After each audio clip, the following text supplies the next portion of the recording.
welcome back. Jeff Codigo Podcast. Summer edition. Got a special guest. Someone I think all of you guys will know and appreciate. Doc Dan Jurek. Hi, thanks for having me, guys. How's retirement been? It's been busy so far, getting caught up on all the honeydews.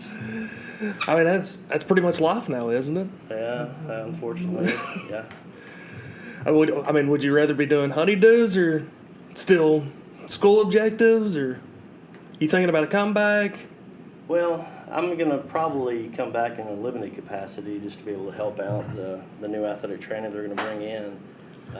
This big school, it's a lot of students, a lot of activities going on, and it's kind of hard to cover yourself. So I'll probably be here in a limited capacity.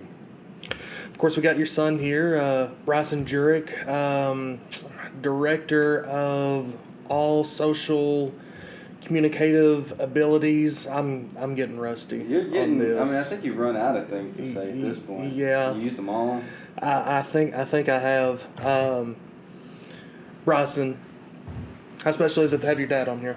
Well, I mean, I've been working him. I mean, part of the reason he's been working is because of me. So we've been clearing out land and stuff. So I've been spending a lot of time with him. Anyways, we've cleared out some trees and stuff over the summer. So that's been fun. But it's good to be on here. Good to have a comeback during the summer.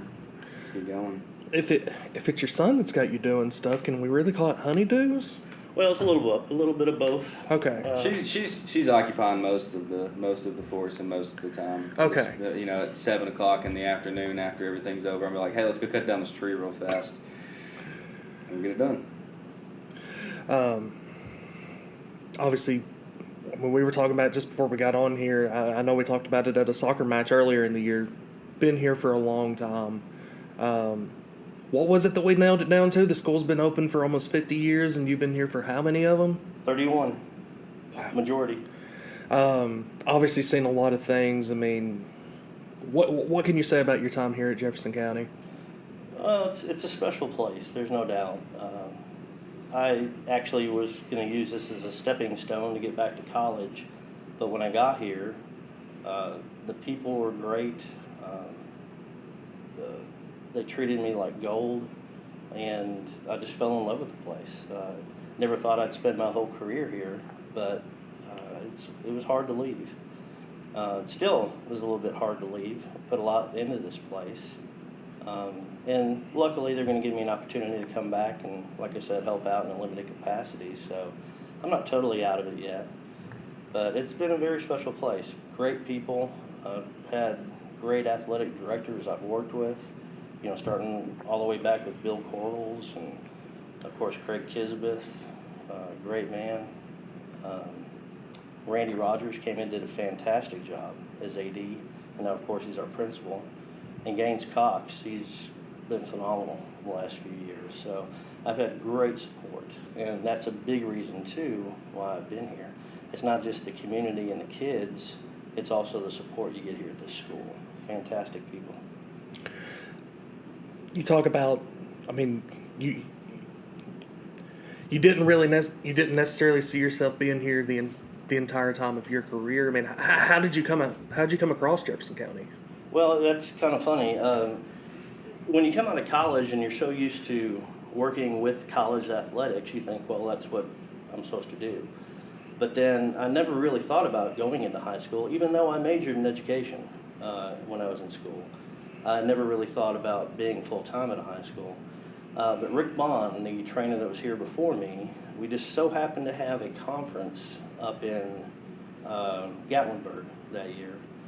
And so Rick was leaving. He was leaving here to go to Carson Newman, be the head athletic trainer at Carson Newman. And we met up there. I really didn't know Rick, but he knew that I was looking for a job. I met him at the conference, and he said, hey, I think you would be the perfect guy to come down here and take my spot. So we actually just drove down here from up in Gatlinburg at that conference, rode around campus. He showed me everything, talked to the administration. I guess he talked to Craig. He was the AD at the time. No, he was the head coach. Bill Corals was the AD at the time. And so within about a week or so, I had an interview down here, The late Louis Vesser and Craig interviewed me. I think there was a change. I think that's when Bill Taylor was just leaving the superintendent spot and coming back to being a principal here at the school. And so they interviewed me and they offered me the job, and I went ahead and accepted. And like I said, I thought I'd use it as a stepping stone to get some experience and get back to college, because that's what I thought I needed to do. But like I said, I fell in love with the place, and they treated me so good here. Didn't have to play games on Saturdays and do treatments on Sundays like you did in college. I thought, wow, I have a weekend and I'm making a little bit of money. So it worked out real well for me, and I spent my whole career here. Where did you come from in the college circuit? Well, Tennessee Tech. I did my undergrad and grad work at Tennessee Tech in Cookeville. Dave Green was my athletic trainer there. Great man.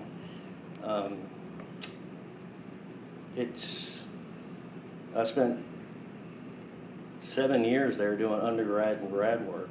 And like I said, when you're immersed in that for so long and get used to being that as athletic training, you just think that that's what it is. But it was kind of neat to come down here and be my own boss and really figure things out and deal with a population of student athlete that, was kind of underrepresented as far as coverage goes. Jefferson County, of course, led the path in getting athletic trainer in the schools.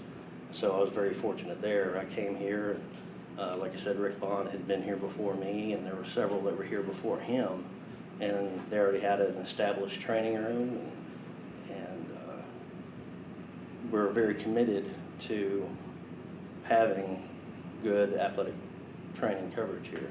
So. I mean, you already talked about, you got to have a weekend. You got to kind of be your own boss. I mean, were there any other big adjustments that came from going from the college side to the high school side? Anything that maybe surprised you about the transition? Well, just being on your own is it was baptism by fire. It was learning, and not only that too, but there's a lot different injuries that happen in a younger population than happen in the older population. In college, those people are already adults. Well, you're dealing with a lot of immature bone structure and things like that here. So there was a little bit of relearning of the injuries that occur to the young athletes that you didn't experience at the college level. Did you also have to deal with some injuries type of people? Like, basically, I'm hurt, but well, probably not some. Probably just looking to get out of practice. That happens all the time. I call them the sick, lame, and lazy. That's what I've used my whole career. Yeah, I always bug people about going and having to deal with the sick, lame, and lazy all the time. It's kind of hard to distinguish sometimes who's lame and who's really lazy and just trying to get out of practice. But for the most part, that's pretty easy to tell. I was a part of one of the sick, lame, and lazy at one point. Yeah. I'm not going to lie. Freshman year, he had to wrap up my hand, and I don't even know what was wrong with it. Coach Chip Watkins, he was the freshman football coach at the time, told me to go see Doc. I really don't remember what was wrong with my wrist, but then we get to practice later, and he's got everybody running. I'm just like, I don't think I can run. I don't think I can run with those guys. I'm hurt today. So you would have fell into that category? Yeah, I fell right in. I might have led that category for that year at least. Once you got here, how long before you got to where you felt comfortable? Because, like you said, baptism by fire. It's a learning experience with any career. You learn as you go. And I've said this before, that you really don't feel, at least I didn't feel, confident in my decision making and my evaluations, and felt like I was on top of it until I was about 40 years old. After I hit about 40 and I'd had about, what would it have been, almost 15 years experience, is when I really felt confident in being able to do a diagnosis, make a referral, and take care of people that way. You're always questioned, you're always learning, Even now, I'm still learning. There's still things that pop up. There's different ways of treating things. Surgeries are completely different now than when I first started. Used to be back in the old days, you used to have to slice and dice you, open you wide open to do an ACL reconstruction. Now everything's done arthroscopically. You're outpatient, and I remember when I had my knee surgery back in the 80s, I was in the hospital for 5 days. They had to slice me wide open. Now things are just so much easier to rehab, and surgical techniques have gotten a lot more advanced to where the downtime isn't as much as it used to be. So. Obviously, you've been around for a long time. I know you've had to have seen a lot of incredible things. Whether from sports accomplishments, which are obviously the greater parts, or even some situations that I don't know might have been a little tough for you. Anything that sticks out? Well, I'm sure there's a lot lot of people. That's a question I get a lot. They'll say, "Hey, what's the worst injury you've ever seen?" Well, part of my history is as I was coming out of undergrad at Tennessee Tech. Through our extended services there, I went ahead and got my emergency medical technician's license, and I was a EMT IV at the time. It's an A now, but I worked part-time at the ambulance service while I was going to grad school. And when you see things that happen to people, and you're dealing with life and death situations in an emergency environment like that, an athletic injury doesn't compare. They say, what's the worst thing you've ever seen? Well, I've seen a lot of, injuries out here, but nothing that had to, knock on wood, was life or death situation. So it's really hard for me to compare things that way. One pet peeve of mine always has been when everybody gets on their knees when somebody gets an injury on the field. That's a pet peeve of mine because, first of all, you're not staying loose, you're squatting down, you're not keeping yourself ready to play, so when play resumes, you're not ready to go. And I think it just draws undue attention to what, in a lot of cases, are pretty minor things. So that's always been kind of a pet peeve of mine. I do honestly wonder why. I mean, you're taught that at a young age, though. I mean, somebody that's come up, that's what you're taught to do. And now that I've gotten older, I mean, I'm kind of with you. I always wondered why don't you just go to your sideline and talk with your coaches that aren't having to deal with that? Stay loose, stretch out. Yeah. Yeah, I think it was just something in Little League that tried to do that to keep everybody away from running to the kid that was Well, I injured could see or that whatever. too. And some people see it as a sign of respect or whatever, but it's just injuries are part of sports. There always will be. If it wasn't for injuries, I wouldn't have a job. So. As far as athletic accomplishments, I mean, you've been around for a lot. Any moments throughout your career? I mean, yeah. Yeah. If you've got a list, I've got the time. Well, no, it's just there's been so many great athletes that have come through here. Of course, I missed some. I came in here after some of the biggest football years that we had, but of course we were able to go back with Craig to the state championship game in '96, and of course that was the last year that they still had the combined private schools and public schools, and so of course we got our butts beat by private school. But yeah, we've had some great kids come through here. I mean, baseball players, track and field has been one of our most successful sports since I've been here. Wrestlers, state champions. It goes on and on. It's hard to just put me on the spot and think of a specific thing or a specific athlete or accomplishment, but it's a great place to be, and it's a great. I think our coaches do a great job, and like I said, it all starts with the leadership here, from the principal to the AD on down. Well, you mentioned that '96 season for football. Obviously won a state title just less than 10 years before. Right. for them to get back, for you to be along for that ride. I mean, anything that you remember about that year? Because I mean, I remember even, just going back and looking at old stories. I mean, they were 6-4 going into the playoffs. I mean, they weren't really supposed to have much of a chance to do anything and win their way all the way to state. Yeah, right. We didn't start off that good that season. We had some losses at the beginning that were kind of unexpected, but it was kind of fun to watch the way the team came together. They got better every week. The coaches just did a fantastic job, and of course we didn't have half as many coaches then as we do now, but they worked real well together. I remember what stood out most about that season more than anything was Coach Brymer. His big thing was bringing those kids together as a family, and he would preach about that all the time, about, we're a family here, we need to watch out for each other. And he really did a good job of pulling those kids together. They really believed in each other. They knew what they could expect from each other. And it was just really neat to see a team get better every week. And it was a lot of fun to be part of that season. You mentioned you've seen a lot of great athletes come through here. You've seen a lot of those athletes come through and then come back to become coaches, getting to work with them. What's that been like for you? It's funny that you mentioned that, because Jefferson County isn't one of those places you're going to go to make all kinds of money. All right, people are here because they want to be here, and those people that grew up here, I think it's great when they come back.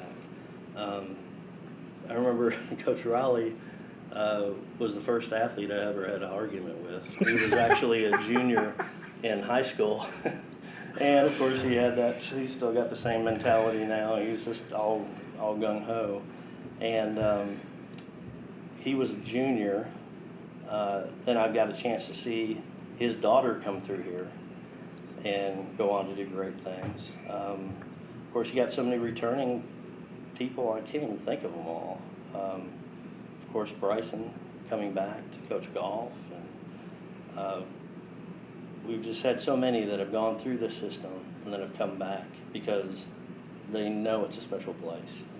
Some have gone on to other places and then had an opportunity to come back and jumped at the chance, even if they had to take a pay cut to come back and do it, because they knew that this is a place that is special and they wanted to be part of it. You mentioned Bryson. Obviously come back, golf coach, also taking an initiative to, help with the social media aspect of athletics as well. I know that you're moving on, but to see him come in and kind of take on a role like that, does that make you... Super proud of this guy. Smarter than I ever will be. He's just a great guy. I know you love your children, and everybody says, yes, I love my children, but I like him too. That's a big thing, I think, is to say, hey, I really like you as a person. You're a good fella. And I'm tickled to death that he's here.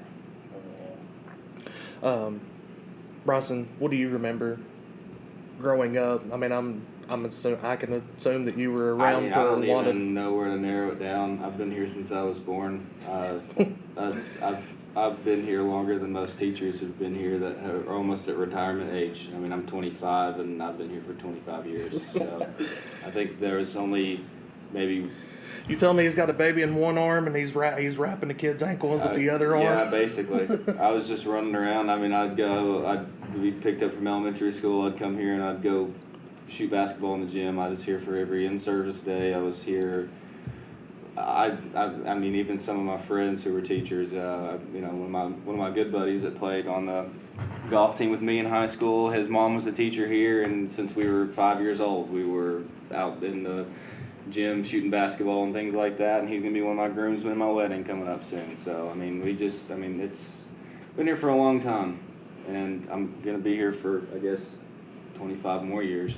So, it's I don't even know where to narrow it down, honestly. I can't even think. Is there anything that you can recall from your dad's career that stands out to you running around all the time?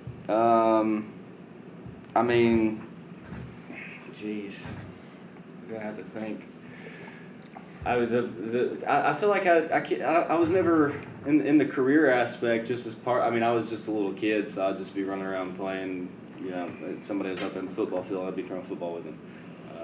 Somebody was out on the baseball field, I'd be throwing baseball with them. I mean, there's nothing I could possibly narrow it down to. I was just out roaming around, having a good time. Every time he got a new golf cart, I used to get, so back when they had the old track, the old track, the pavement track, I used to get on this golf cart and I pretend I was on Bristol Motor Speedway. I just started driving that thing around, and I'd run it out of gas a couple times. Of course, I'd have to stop when the runners came out there for track practice, but.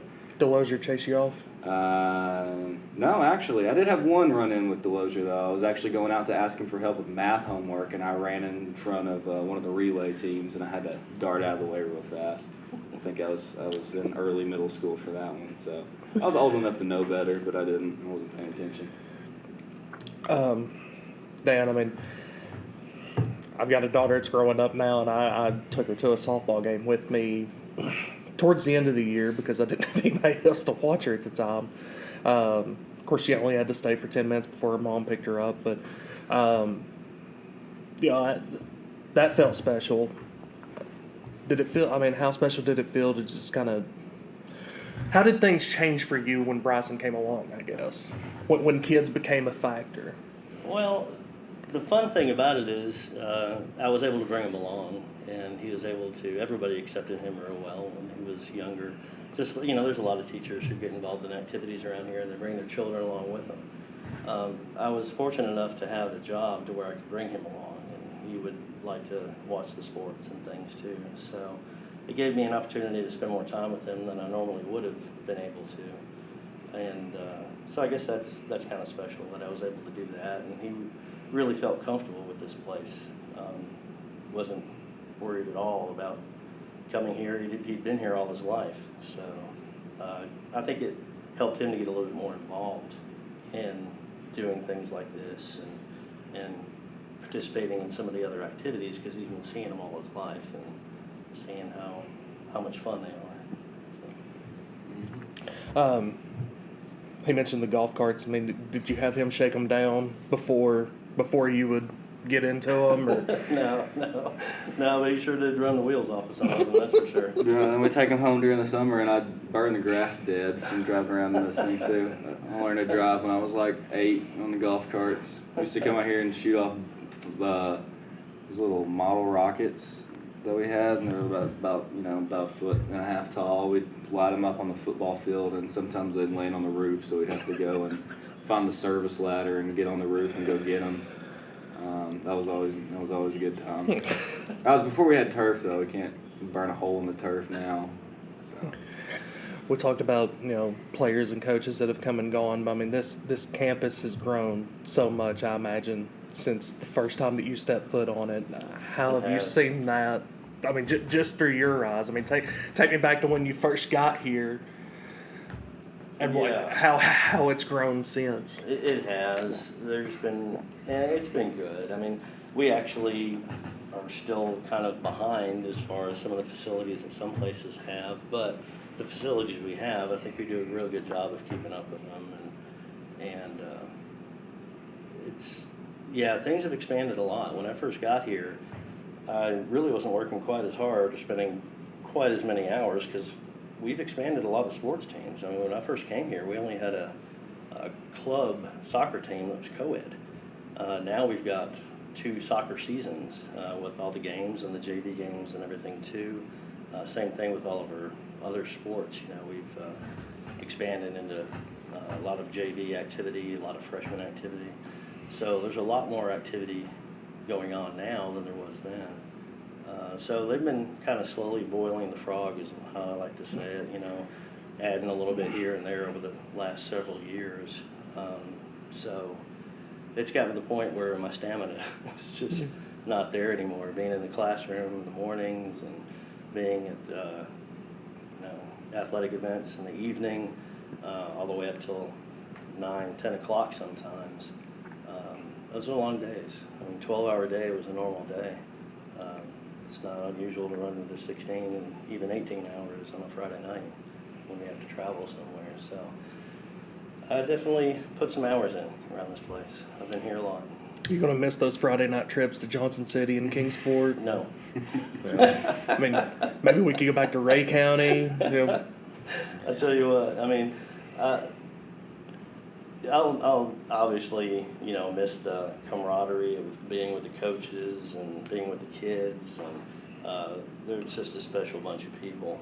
I'll miss that, but yeah, I'm not going to miss those late night trips across the state for games. That's for sure. Well, probably Bryson, you'll be along for the ride now. You can kind of give him a summary of how it goes every Friday night, That's right. That's right. Give him a call around midnight. It's like, hey, I'm on my way home from Ottawa. Oh yeah, Ottawa. That's a fun trip. Guys, I think that's a good place to leave off. Dan, have you got anything else you want to add? I mean, I know it's a lot. It is a lot. Yeah, there's no doubt. Like I said, I've just really enjoyed this place. I've enjoyed my career here. I appreciate all the support I've gotten from not only administration and coaches, but also the parents. And we've got fantastic kids here. People that, you hear these stories about things that are happening in other districts and in other parts of the country. Well, that kind of stuff isn't happening here in Jefferson County. We got some great kids. I mean, I told my kids that last semester when I was in class. I said the reason they were asking me about how long I've been here and all that, and I said, I know it sounds mushy and all that kind of stuff, but the reason I have been here as long as I have is because of you kids. You're just a fantastic bunch of kids, and we don't have to deal with all the stuff that other people have to deal with, all the nonsense that goes on, like I said, in other parts of the country, because of the way these kids are raised and by the parents and the community here. It's just a fantastic place to be. Like I said, people teach here because they want to be part of this community, not because of making all the big bucks and things like that. I think that's a great way to end it. Guys, thank y'all for your time. Good luck with retirement. Thank you. You got a wedding coming up. Good luck with that. Thank you. Till next time.